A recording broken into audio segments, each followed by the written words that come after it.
travel experiences from around the world.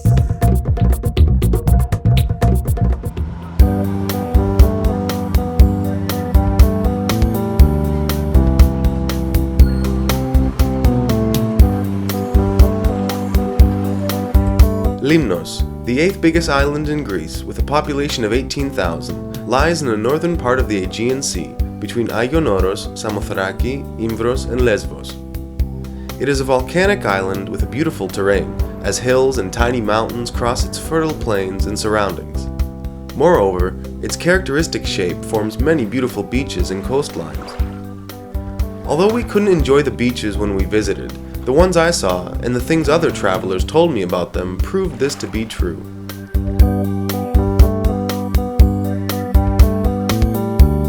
I would describe it as a virgin island with a really interesting history, warm and hospitable people, and an ideal destination for relaxing holidays. Me and 7 travel bloggers were invited to the island by Pravlis Travel Agency and Taste Lemnos, a web agency that offers exceptional experiences on the island. The main town and port is called Medina, which was named after the wife of the first king of Lemnos. Medina, which is located in the western part of the island and lies between 2 forts, is the most populated town in Lemnos. It has an authentic traditional style, and it's worth strolling through its picturesque small streets, as well as in the pedestrian area where you will find a marketplace. Two of the most emblematic features of Medina is the Church of St. Nikolaos in the south and the castle, which lies on the top of the mountainous area which separates the 2 bays of the town. The castle was built in the beginning of the 12th century, but was renovated during Venetian rule to look as it appears today. It's worth going up there to take a walk around, as there's an impressive view for taking photographs.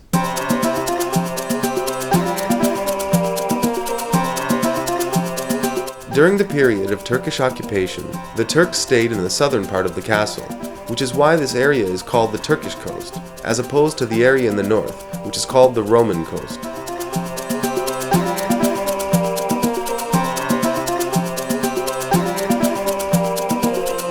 We stayed in Lemnos for only a weekend, but as we were exploring the island all day long, we managed to visit lots of places and experience as many things as we could.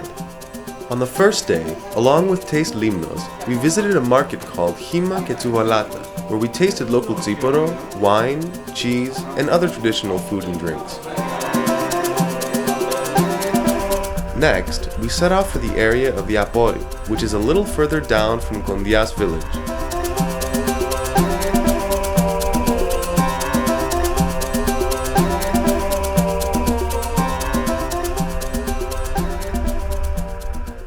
Here, on a hill with a fantastic view of the Apori Bay full of trees and greenery, we found the Thema Olin, Aftasi and Rena Lascaridou. In Thema Olin, which was the first olive grove on the island, we wandered around, tasted their virgin organic olive oil, and also watched the process of cheese production called kalathaki, which means small basket.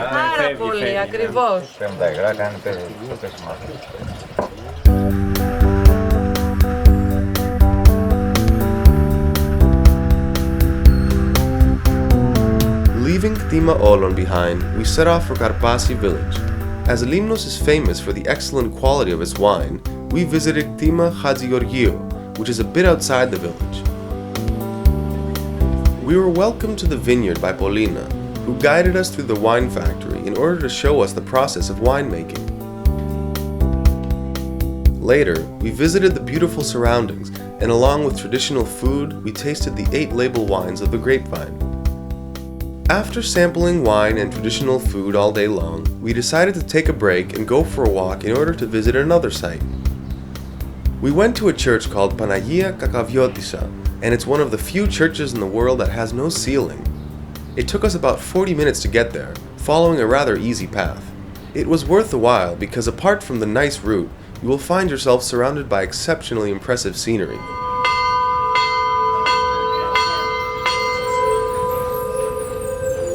The church was named after the mountain it lies on, Kakava. This small church was built around 1305 by monks that lived in caves in the surrounding area. On our way back, we headed towards the southeastern part of the island where we visited Saint Sozin. The monastery of the patron saint of Lemnos lies near Fisini village.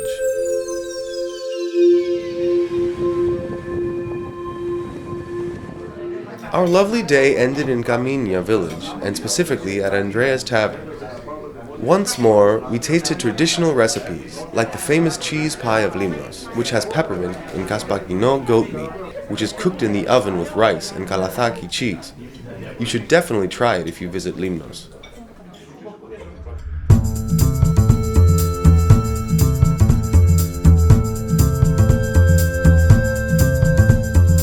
The next morning, we set off for the sanctuary of Kavita, a space for spiritual celebrations in honor of the ancient Greek gods. It's an area of great history and has an exceptional view of the northern Aegean Sea.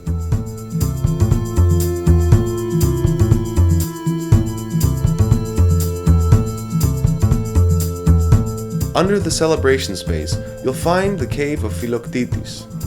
This is the place where the Homeric hero lived for about 10 years during the period of the Trojan War. His story is of much interest, and it is worth reading about him. As always, you can find more information about Philoctetes at tripment.net.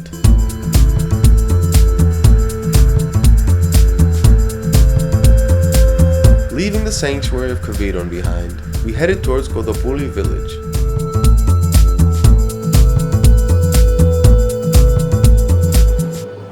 Here we met Kostadina, the owner of the ceramic art space Lemnos, who taught us about the art of ceramics. Η πόρη παίρνει άλωμα, το ψήνω για δεύτερη φορά πάλι 980.000 βαθμούς, ίσως και ψηλότερες θερμοκρασίες, λιώνει το άλωμα και κλείνει τους σπόρους.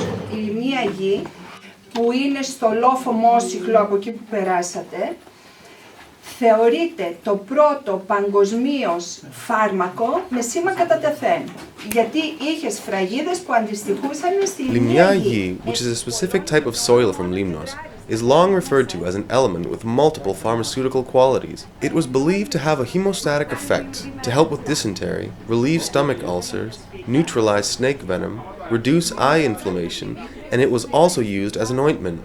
It was mined in a ceremonial way, from the place that the god Hephaestus had fallen when Zeus threw him out of Olympus.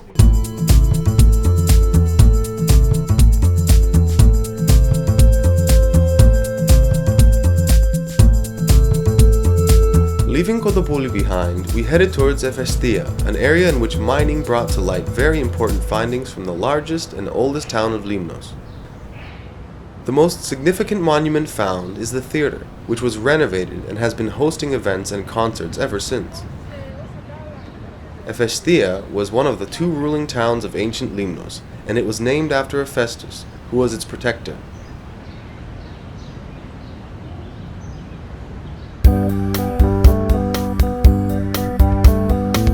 Next, we headed towards Cortina, where we enjoyed a delicious lunch. In Murayo Tavern, among other things, we tasted afkos, which is the traditional fava, as well as a rooster with traditional pasta, called flomaria.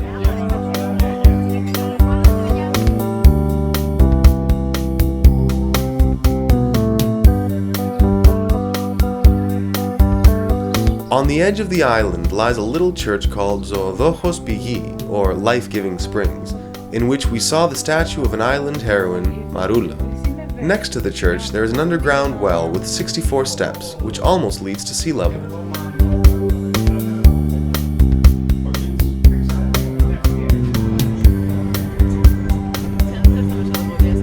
Next stop is Amothenas, or the sand dunes, which are on the northern part of the island, only 3 kilometers outside Katalakos village. Amothenas is a deserted area about 70 acres wide, which you have to visit if you find yourself in Lemnos.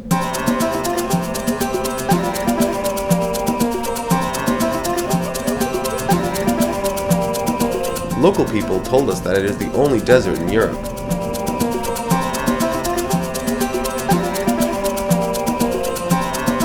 Being in a bit of a melancholic mood, as our time on this beautiful island was coming to an end, we headed towards Thema village to relax in the healing waters of the area. Here, in these beautiful surroundings, we were welcomed by Sophia, who guided us around the spot, giving us useful information on the history of the area which goes back to ancient years.